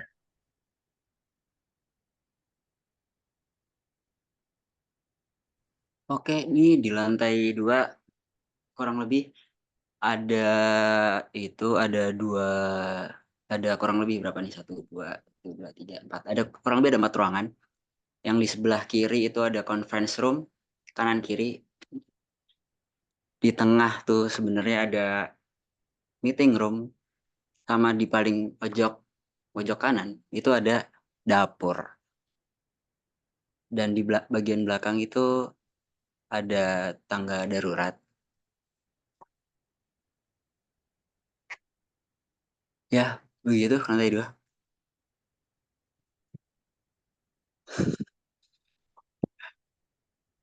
Kok beda? Oke, kemudian untuk di lantai 3, sebenarnya ini ada kesalahan teknis ya, maksudnya ini ada kita salah input, tapi sebelumnya bukan sekedar salah input aja, tapi ketika kita memasukkan kemarin di last minute, file RG card-nya rusak, jadi kurang bisa kita masukkan di sini. Ya. Sebenarnya di lantai 3 ini difungsikan sebagai musola serta musola, ruang meeting, serta dapur. Ya. Di lantai 3 juga masih dioptimalkan sebagai ruang meeting juga. Kemudian di bagian belakang seharusnya mungkin bisa dilihat kursor saya di area yang saya lingkari di kursor ini. Sebenarnya itu adalah area musola, dan sedangkan di samping kiri ini di tower 1 itu adalah area untuk ruang meeting, dan area di samping ini itu dipergunakan, difungsikan sebagai gudang penyimpanan hotel. Oke, gitu aja. Kemudian kita ke lantai 4, mungkin Mas Herif bisa kembali menjelaskan.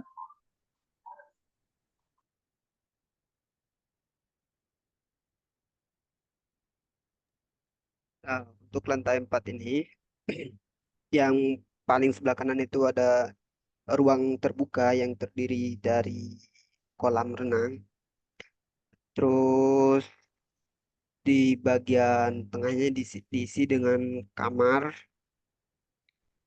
yang terdiri dari 2 TV, yaitu standar dan yang tipe kedua. Dah, itu saja sih. Oke, anu ya sebenarnya ini juga lantai, oh ini lantai 5, sorry. Ya, ini lantai 4 ini sebenarnya ada kesalahan teknis juga sih untuk masalah itu, karena sekali lagi bukannya kita ngerjakan, bukannya apa-apa, sebenarnya juga udah dimodalkan di RCCAD-nya, tapi di menit terakhir ada sedikit crash di tempat salah algoritma kita, dan akhirnya agak kesulitan kita untuk mengenerate-nya ya. Mungkin saya agak kasih keterangan aja. Sebenarnya pada awalnya di bagian belakang ini kita fungsikan dia sebagai gym, kemudian di samping kolam renang ini kita sambungkan sebagai gym, dan yang agak di belakang ini kita nanti fungsikan sebagai spa ya. Kemudian di samping kanan kirinya juga kita berikan tempat ruang, dan tengah ini kita fungsikan sebagai kamar.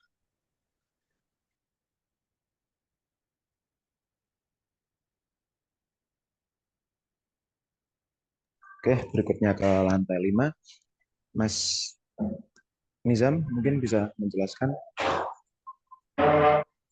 Untung suaranya kedengaran nggak ini?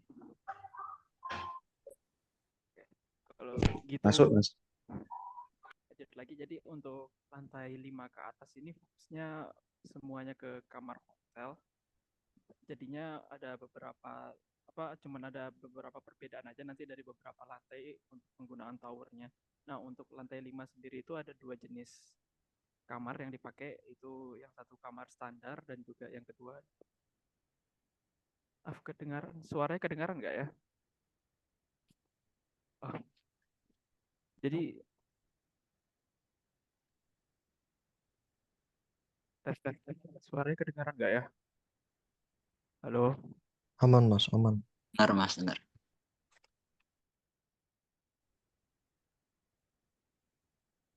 Ganti mic dulu.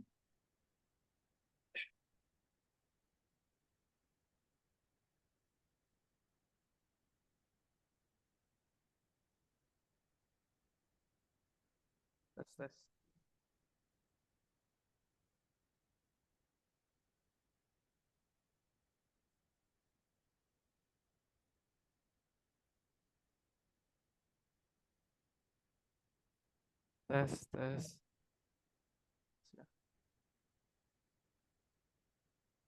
Sebentar ya. Ya wes. Coba aja dulu.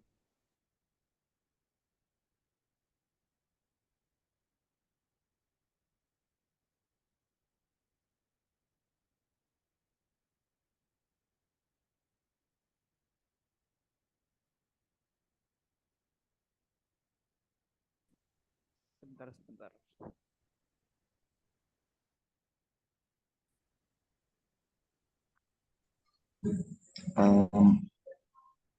Agak sebentar ya, ini ada kendala sama mic-nya, mungkin bisa ditunggu sebentar.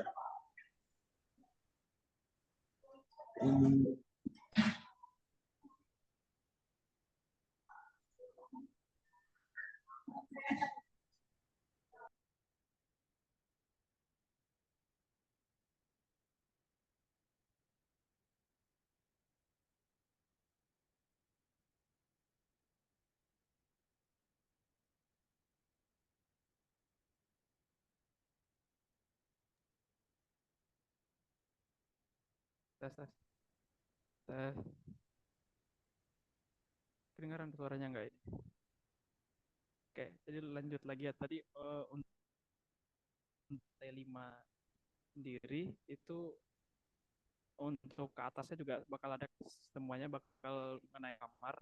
Cuman untuk perbedaannya nanti itu ada di beberapa lantai. Kayak untuk towernya kan yang digunakan jadinya lebih sedikit untuk semakin tinggi lantainya. Terus ini untuk lantai 5 sendiri itu ada 2 tipe kamar yang dipakai, yaitu yang pertama itu kamar jenis standar dan juga kamar jenis deluxe. Ya sesuai dengan yang Mbak Dewi jelaskan sebelumnya, itu untuk kamar standar dan kamar deluxe itu sendiri untuk standar tadi kalau nggak salah 4 kali 6, kebalik 4 kali 5, sedangkan untuk deluxe itu 4 kali 6, 5 kali 6. Terus habis itu jadi untuk lantai 5 sendiri itu sudah cuman apa, di samping kanannya itu ada kolamnya, dalam maksud itu atap kolamnya. Selain dari itu untuk lantai 5 sampai ke lantai 8 itu sama semua. Jadi bisa minta tolong di nextin, Mas.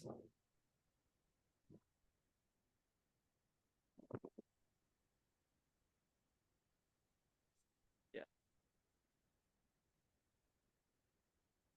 Oke, ini lanjut ke lantai 6. Ini juga sama sebelumnya, cuman nggak ada untuk kolomnya sama sekali. Kolamnya sama sekali. Terus juga mungkin untuk peletakan tangga daruratnya juga ada tambahan sedikit untuk lantai yang di atas ini.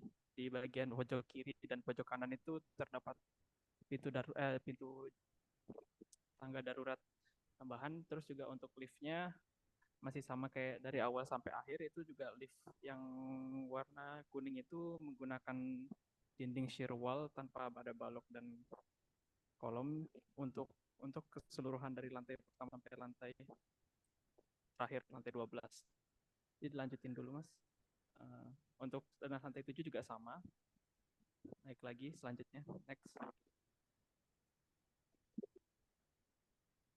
Untuk lantai 8 ini juga sama, cuman di sini ada sedikit taman, ada dekorasi untuk koridornya yang ditambahin sejenis kayak vegetasi artificial. Terus lanjut lagi ke atasnya. Next. Nah, di sini jadi dari sini itu yang digunakan adalah tower 1 dan tower 2 yang sebelah kiri dan tengah.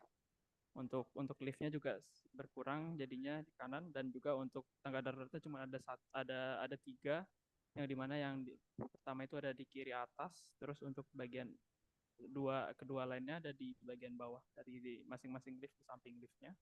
Untuk jenis kamarnya juga masih sama, yang di sini dipakai ada 2 jenis doang, untuk jenis kamar standar, tipe standar dan tipe deluxe. Nah, terus lanjut lagi ke atas. Selanjutnya untuk lantai 10 juga masih sama dengan lantai 9. Selanjutnya untuk lantai 11 ini yang dipakai ada 3 jenis kamar. Untuk yang paling kecil sendiri itu yang di tengah-tengah itu ada kamar jenis standar. Terus juga ada kamar tipe deluxe, sama yang paling bawah. Di bagian sisi bawah dan sisi atas yang memiliki balkoni itu kamar tipe suite. Ini naik lagi ke atas, jadi sama kayak sebelumnya secara bentuk dan lain-lainnya. Dan lanjut ke selanjutnya adalah potongan struktur. Jadi untuk potongan struktur ini, struktur X itu diambil dari ArchiCAD, tapi mungkin ada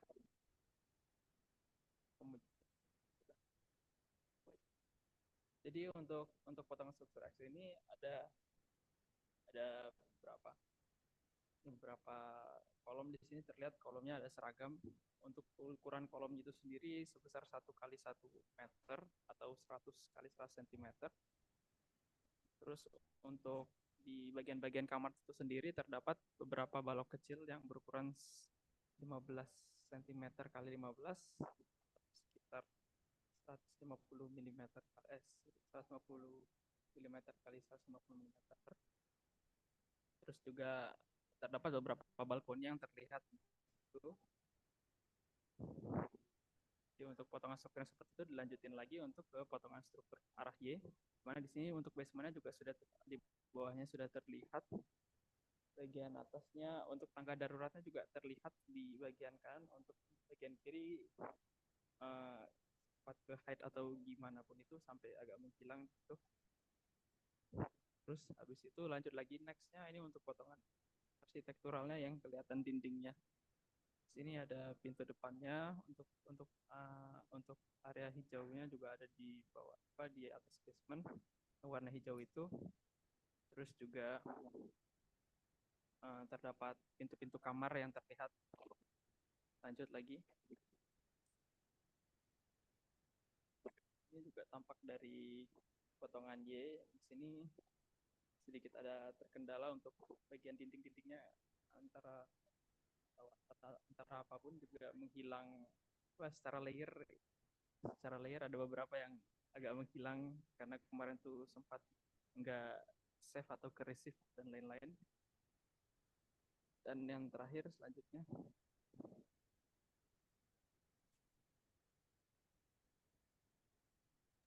Oke, terima kasih untuk Mas Nizam. Berikutnya bisa beranjak ke sistem lamping dari bangunan kepada Mbak Aiko, mungkin bisa dipersilahkan. Tapi sebelumnya, ingin saya tambahkan sebentar mengenai potongan tadi. Untuk potongan tadi sebenarnya teman-teman juga sudah mengatakan furnitur dalamnya, tetapi kenapa pada akhirnya tidak tampil, kenapa terlihat seperti pelaposan, karena ya itu tadi ada beberapa crash di hardscape ketika mau kita generate, ketika mau kita publish di last minute, filenya entah apa malah crash, sehingga dengan waktu yang cukup padat kita putuskan kita masukkan yang seadanya saja, dan yang mana ya itu dia intranya belum terlihat dengan maksimal. Mungkin Mbak Aiko, waktu bisa silakan. Selamat siang Kak Bella dan semuanya. Di sini awalnya saya ingin menjelaskan dulu gimana konsep dari sistem plumbing. Jadi sistem plumbing di sini ada air yang garis besarnya aja itu ada air bersih dan gray water atau air bekas dan black water, air kotor. Nah, untuk air bersih sendiri kita ambil dari PDAM. Kenapa? Karena jika kita menggunakan sumber dari air tanah, itu akan berdampak pada air tanah di sekitar hotel tersebut. Karena kan di sekitar hotel tersebut juga pasti akan ada rumah-rumah dari masyarakat. Ditakutkan kita nanti akan mengambil sumber dari air masyarakat itu juga. Jadi amannya kita akan memakai sumber supply dari air PDAM. Kemudian nanti dari PDAM terus ke reservoir air bersih domestik. Kemudian nanti atau bisa disebut juga groundwater tank. Nanti setelah itu akan dipompa transferkan ke roof tank.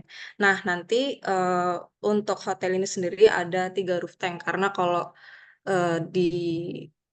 dilayani dengan 1 roof tank, itu nantinya akan bebannya berat gitu untuk melayani 4 gedung dari hotel tersebut. Jadi kita pakai 3 roof tank di gedung 1, 2, 3, dan gedung keempat akan ditransmisikan dari roof tank dari gedung ketiga gitu, yang gedung terdekat. Terus kemudian dari roof tank kita maksudnya air ini akan dipompakan menggunakan pompa booster ke masing-masing alat saniter. Terus kemudian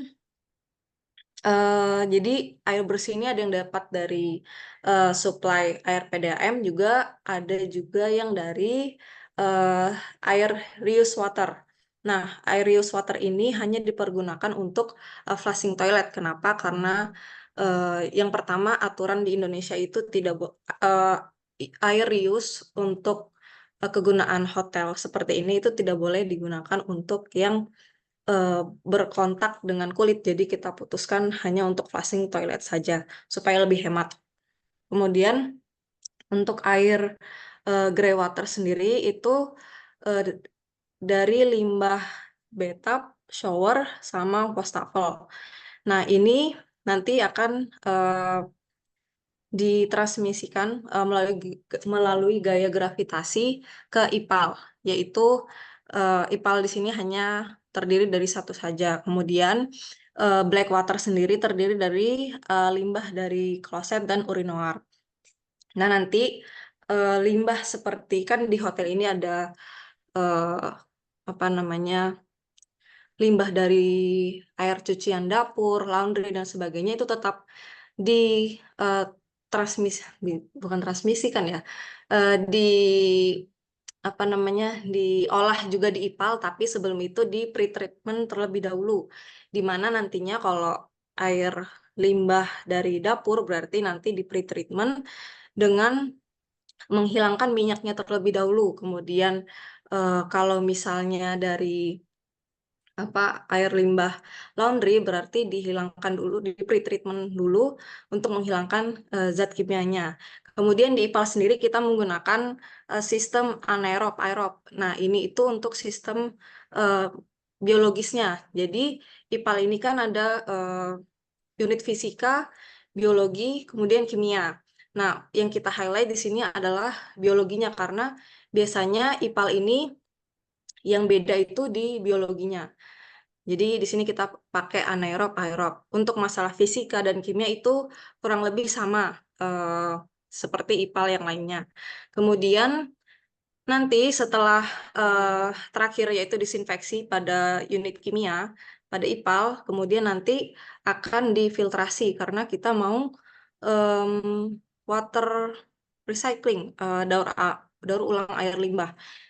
Nantinya beberapa ada yang ke water recycling dan beberapa lainnya akan ke sistem drainase.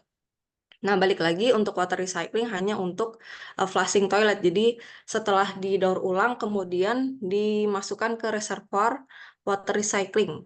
Nantinya sistemnya seperti kayak air bersih. Seperti itu. Next. Ini gambarnya kekecilan sih, cuma kayak ini gambaran gimana sistem vertikalnya gitu. Jadi roof tank diputuskan ada 3. Nanti yang di gedung 4 itu kalau kita lihat di sini itu dapat dari roof tanknya si gedung yang ketiga gitu. Seperti itu. Terima kasih.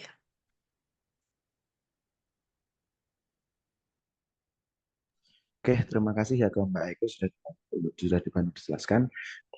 Kemudian berikut ini link view untuk view-view yang mungkin nanti bisa dilihat sama Kak Bella ya selaku mentor. Nanti kan kita juga mengumpulkan presentasinya, ini presentasi mungkin di belakang link view kita sertakan, bisa dibuka. Nih, itu aja. Terima kasih. Segitu aja kurang lebihnya dari kami. Untuk kurang lebihnya mohon maaf. Mungkin untuk presentasi saya tutup. Saya stop share sih. Misalkan ada pertanyaan, ada apa-apa, mungkin bisa disampaikan. Baik, terima kasih teman-teman atas kerja kerasnya yang luar biasa ya. 104 slide dalam sejam setengah, tapi nggak apa-apa. Ini jadi kita coba recap dulu dari awal. Untuk Faro menjelaskan terkait opening, background, dan perencanaan umum lah terkait hotel ini. Kemudian dari Adip ada penjelasan lokasi, akses menuju proyek, yang dimana itu bisa melalui jalan apa saja gitu kan. Bahkan direncanakan dengan matang untuk adanya penggunaan transum. Lalu Mossad itu memberikan kondisi topografi dan juga sudah mencantumkan bagaimana curah hujan, bagaimana angin, terus untuk iklim juga sudah diinput.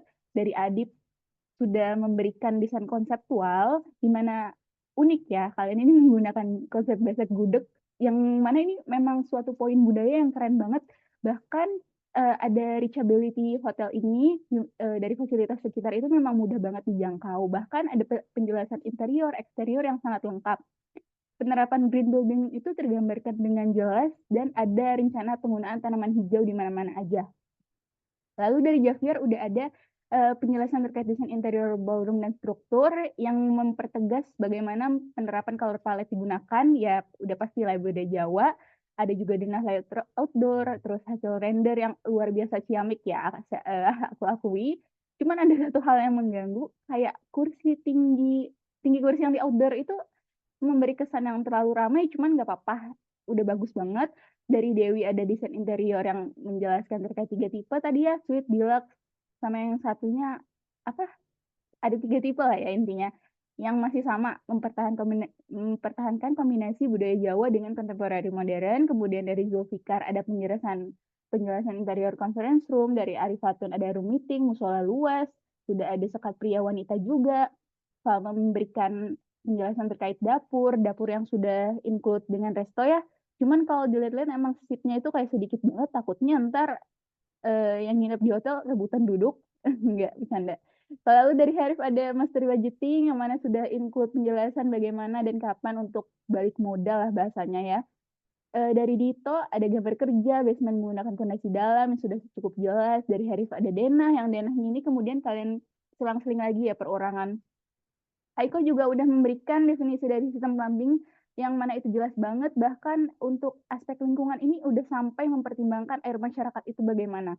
Wow, ini termasuk perencanaan hotel yang konsepnya matang banget dari berapa? 12 mahasiswa ya? Atau ini kurang satu orang nggak sih dari kalian? Kalau dilihat di absen itu 13 kan ya? Ini minta konfirmasi. Teman-teman rela nggak ini saya ngomongnya? Nggak apa-apa, sampaikan aja kenapa nih. Sebenarnya ya Mbak ada satu, sebenarnya kan 12 orang satu lagi. Mungkin kalau diamati teman-teman ini kan sebenarnya kan saya bagikan tanggung jawabnya per lantai kecuali Mas Adib, Mas Musad, Mbak Aiko. Karena Mas Musad sebenarnya saya bagi untuk full arsitektural, sirkulasi dan lain sebagainya bareng Mbak Aiko dan Mas Adib sendiri juga udah memberikan konsep awal, desain awal, semacam dan peran yang dan kemudian eksteriornya itu modelnya utama mungkin Mas Adib untuk model eksteriornya. Dan lantai 1-4 itu sebenarnya ada Mbak Eunita Permata sama Mas Herif. Karena Mas Herif, gimana kemarin Mbak Eunita sendiri itu ada komplain sih, menjelaskan kondisinya di mana dia sendiri device-nya tidak mampu untuk mengakses ArchiCAD sehingga beliau meminta kepada saya untuk diberikan minta izin untuk SketchUp-nya. Kemudian saya berikan, saya koordinasikan dengan karena dia dari desain interior ya, dan yang kayaknya banyak untuk mainan desain interior itu lantai 1 sama 4 soalnya. Karena itu saya barengkan sama Mas Herif yang sama-sama desain interior. Nah, untuk Mas Herif sebenarnya lebih banyak untuk modeling BIM-nya, untuk modeling di ArchiCAD-nya.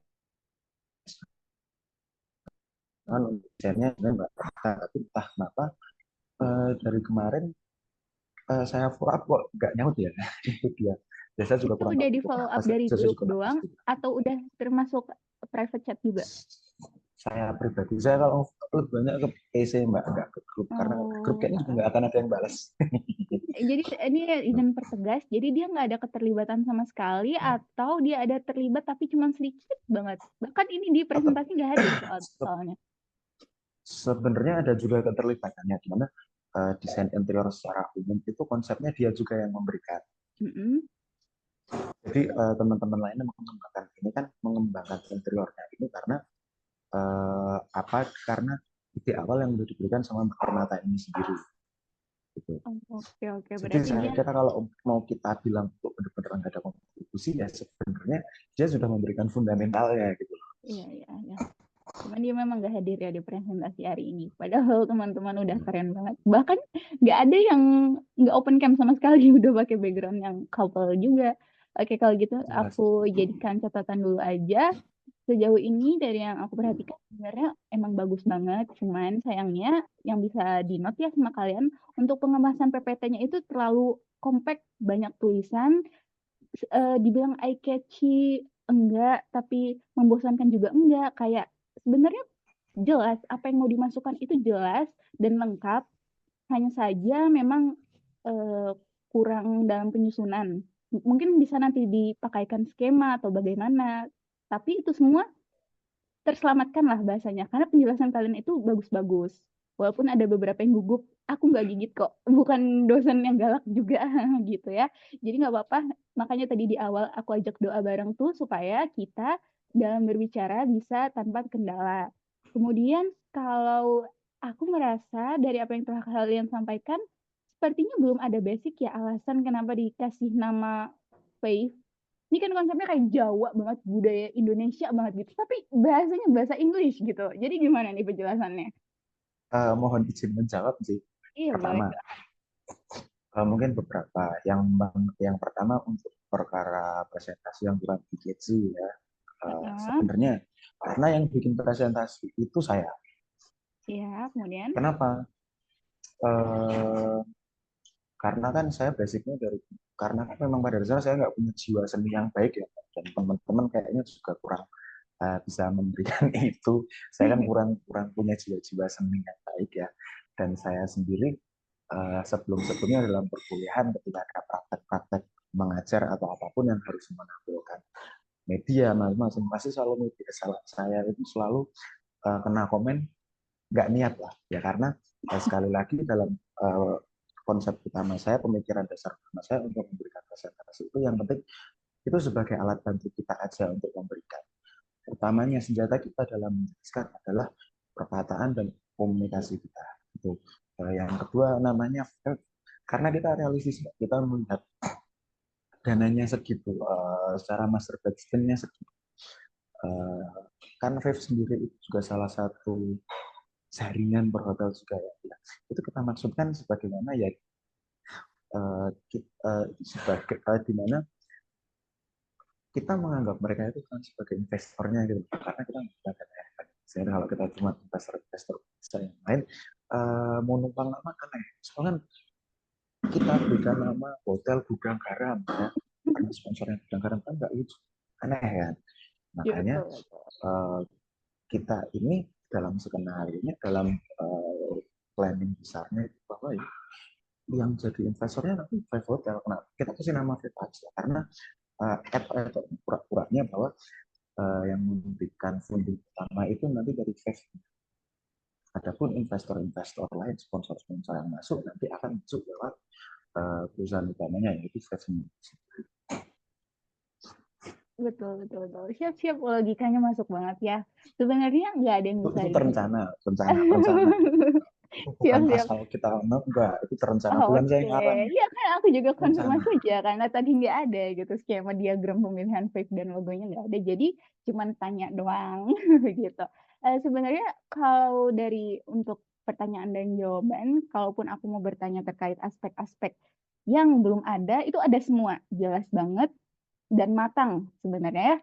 Jadi mungkin satu pertanyaan itu tadi sudah cukup karena kalian sudah bisa memberikan gambaran yang mana sangat mewakilkan hasil dari konsep perencanaan hotel kalian yang telah dilakukan berkelompok ini secara matang gitu. Aku sangat berterima kasih atas kerja keras dan usaha kalian yang dimana sangat berbuah manis. Aku akan hadiahi nilai sempurna. Jadi terima kasih buat teman-teman atas waktu dan keringatnya juga usahanya. Karena hari ini sudah selesai ya untuk presentasi Project Collab. Dan untuk satu orang tadi juga sudah aku input ke note. Nanti mungkin bisa didiskusikan. Oke, terima kasih teman-teman semua. Boleh di leave meeting hari ini. Selamat siang. Oke, itu terima kasih kepada Kak Bila. Sebelum saya tutup, saya ingin berterima kasih juga kepada Kak Bila yang juga jadi mentornya tim 12 yang sudah banyak memberikan kita masukan, membantu kita selama program MCP ini, dan kemudian mengingat Mbak Bella tadi bahwa ini cukup memuaskan, barangkali Mbak kita ber-12 ini dinominasikan menjadi peserta terbaik. Soalnya saya kira kasihan teman-teman yang lain juga dalam pengerjaan ini. Contoh Mas Nizar, sekarang dia trauma arsitek karena katanya laptopnya sampai berasa buka arsitek. Kemudian Mas Adib juga ada katanya problem PC-nya sampai nge-crash. Semalam saya juga nge-crash juga sampai nggak bisa saya buka kan. Sama teman-teman yang itu baru 3 contoh aja. Teman yang lain saya kira juga banyak yang komplain hal itu ke saya. Ya. Betul, emang berat banget itu. Iya. Sampai maksudnya laptopnya sudah sampai ngoyo semua, sampai berasap semua. Itu kalau kita ibaratkan manusia itu sudah kena mental, sudah patut kita masukkan ke RSC. Nah, karena mungkin bisa dinominasikan jadi peserta terbaik nih. Siapa tahu ada info orang, terus sebenarnya bisa orang dalam ya, kita ber-12 jadi peserta terbaik. Keren sekali. Ya, ada aja. Iya, baik. Terima kasih. Lucu banget sih kalian. Gitu aja untuk siang ini. Kalau siang ini kita tutup, kurang lebih dari saya mohon dimaafkan. Saya juga mohon kurang lebihnya teman-teman, dan terima kasih juga sudah membuat saya nggak tidur 2 hari ini. Saya mantengin progres teman-teman. Terima kasih. Itu aja. Saya tutup. Waalaikumsalam warahmatullahi wabarakatuh. Baik teman-teman, izin stop recordingnya.